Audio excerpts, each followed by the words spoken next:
All right, dueling closing arguments coming from the two parties, Democrats focusing on health care, while Republicans focus on immigration. The Associated Press writing today, quote, at his rallies and on Twitter, Trump's closing argument has largely focused on fear, warning without evidence that a Democratic takeover would throw the country into chaos, spurring an influx of illegal immigration and a wave of crime. Let's see what our power panel thinks tonight. One of them's already laughing.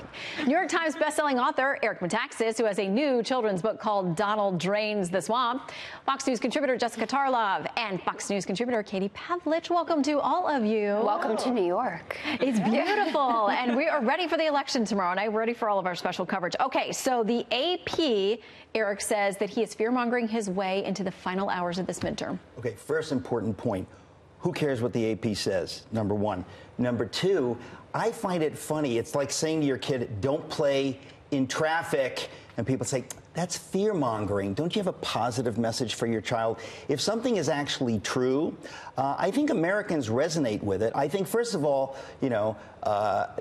Americans want their country back. They want their government to represent them. And they have felt that people in Washington don't worry about them. It's the first job of the government to protect its citizens. And when you have people talking about open borders, I mean, the Democrats are so clear on this in a way. They've been very shy. They've said other things. But suddenly now they seem to be the party that says, we want to welcome everybody. Most Americans know that's foolish. It's naive. It's a kind of political grandstanding that they even think that this could work. But I think Americans really are thinking we have to have people who represent us. And if they don't, we don't want them to be in power. Yeah, and it's clear that there have been people across the ideological spectrum who feel like Washington is not listening to them. I mean, Republicans and Democrats alike. We've seen polling to support that.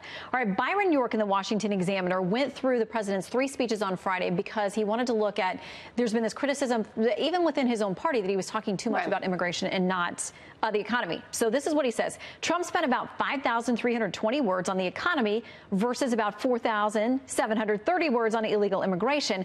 One can think that's too much of one thing or not enough of the other, but where's the evidence that Trump is ignoring the economy to obsess about illegal immigration? Jessica.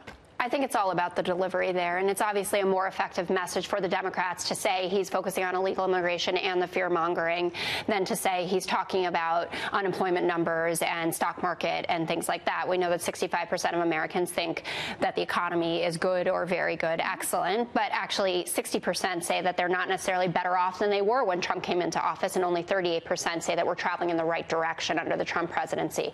So those economic numbers are undoubtedly good for the Republican Party, but as Harris Faulkner always says, you don't go to the polls to say thank you. Right. You go because there's something motivating you. Right. Wow. And illegal immigration is what he has selected, which he did in 2016 as well, as doing that. I'm going to obviously let Katie speak, but there's a lot that Eric said that I disagree with in terms of, the factual basis for the things that Donald Trump is talking about. And he has been fact-checked to high heaven and shown to be fear-mongering and making things up about illegal immigrant populations, how, often they show up for their asylum hearings, et cetera. But I'll let that. Yeah, and Katie, I mean, to the point of this, the fear-mongering issue, people complain to us all the time about how much they hate negative ads until the studies show that they work. Right. So, I mean, it's the same thing every time. Well, look, President Trump has been talking about the economy because those are accomplishments that he can look to and say, look, I promised you I would do these things. They're coming true. But on the immigration issue, he's also sold himself as a problem solver. And in order to do that, he needs Republicans in the Senate and the House to push his agenda forward. When it comes to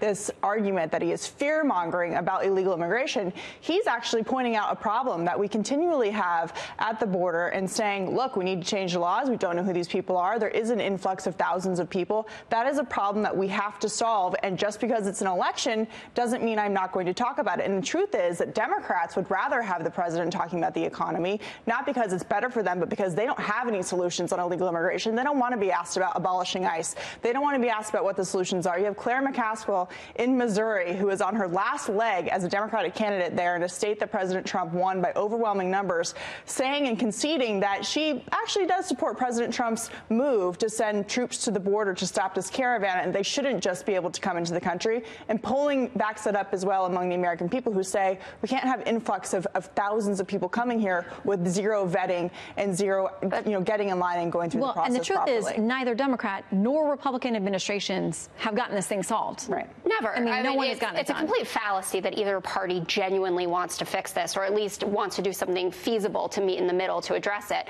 But to Katie's point, I I think she's obviously correct in that illegal immigration is a tougher topic for Democrats, the way that some in the far left have framed it by even talking about abolish ICE, which is not our party platform. But the president does himself a real disservice, for instance, when releasing that racist ad last week, when apparently he rejected the one on the economy because he wanted something more punchy. And you have an illegal immigrant who was allowed in under H.W. Bush. Joe Arpaio let him go, and he was deported under Bill Clinton. Everything in that ad was false. And then for it to read, who else will Democrats allow in? He had nothing to do with us. We were the good guys there. Eric? The reason the Democrats are going to lose tomorrow is because they persist in calling that a racist ad. Right. Most people who watch that ad, it wouldn't even occur to them Why did all that the it's a networks racist yank ad. it then if it's not a racist ad? They're run by Because they're craven corporations. That's come why. on.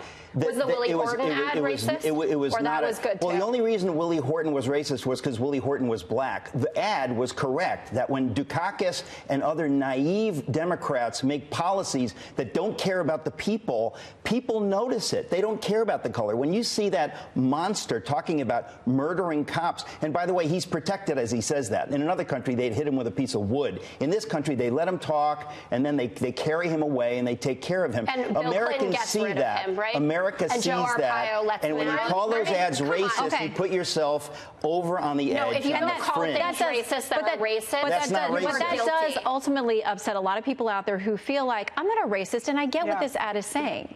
There's a segment of society that when you call it that, that's only going to motivate them. Well, but the Democrats say those people are racist, and those people vote. And you can make the argument that, he was let in under George W. Bush when he snuck across the border illegally, which is what the president is trying to change, and he was in a sanctuary city in California when he murdered those cops. So let's talk about that as an issue.